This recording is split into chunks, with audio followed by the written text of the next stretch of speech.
Hello students, welcome to simple study Tamil. நம்ம சேனலை subscribe பண்ணாதவங்க மறக்காமல் சப்ஸ்கிரைப் பண்ணி வச்சுக்கோங்க. அண்ட் பெல் ஐக்கானை கிளிக் பண்ணி வச்சுக்கோங்க. அப்போ தான் நம்ம சேனலில் அப்லோட் பண்ணுற வீடியோஸ் எல்லாம் உங்கள் நோட்டிஃபிகேஷன்ஸ்க்கு வரும். இந்த வீடியோவில் நம்ம 9th standard second mid term question paper தான் பார்க்க போகிறோம். இந்த வீடியோவில் கொஷின் பேப்பரை ஒரு அனலைஸ் தான் பண்ண போகிறோம். இந்த கொஷின் பேப்பரை பார்த்துட்டு போனாலே நல்ல மார்க்ஸ் ஸ்கோர் பண்ணலாம். இந்த கொஷின் பேப்பரில் இருக்கிற 1 மார்க்ஸ் 2 மார்க்ஸ் அண்ட் 5 மார்க்ஸ் எல்லாமே நல்லா படித்து வச்சுக்கோங்க. 2 மார்க்ஸுக்கு அட்லீஸ்ட் 2 பாயிண்ட்ஸ் எக்ஸாம்பிள் இருந்தால் வித் எக்ஸாம்பிளோடு எழுதுங்க. 5 மார்க்ஸுக்கு அட்லீஸ்ட் 5 பாயிண்ட்ஸ் எழுதுனா தான் ஃபுல் மார்க்ஸ் கிடைக்கும். எல்லா கொஷினையும் அட்டன் பண்ணுங்கள். கொஷினுக்கு எல்லாம் சப் டாபிக் போட்டு எழுதுங்க. நல்லா ப்ரெசன்டேஷன் பண்ணுங்கள். டாப்பிங் எல்லாம் அண்டர்லைன் பண்ணுங்கள். முடிஞ்ச அளவுக்கு ஒரே கலர் பென் யூஸ் பண்ணுங்கள். ப்ளூ பென் மட்டும் யூஸ் பண்ணாலே நல்ல மார்க்ஸ் ஸ்கோர் பண்ணலாம்.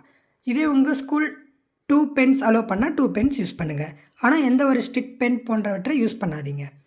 நம்ம சேனலில் அப்லோட் பண்ணுற வீடியோஸ் எல்லாம் ரெகுலராக பாருங்கள். உங்கள் ஃப்ரெண்ட்ஸ் அண்ட் ஃபேமிலிக்கும் ஷேர் பண்ணுங்கள். All the best for your exam. Subscribe our channel. ஏதாச்சும் டவுட்ஸ் இருந்தால் கமெண்ட் பண்ணுங்கள். தேங்க்யூ.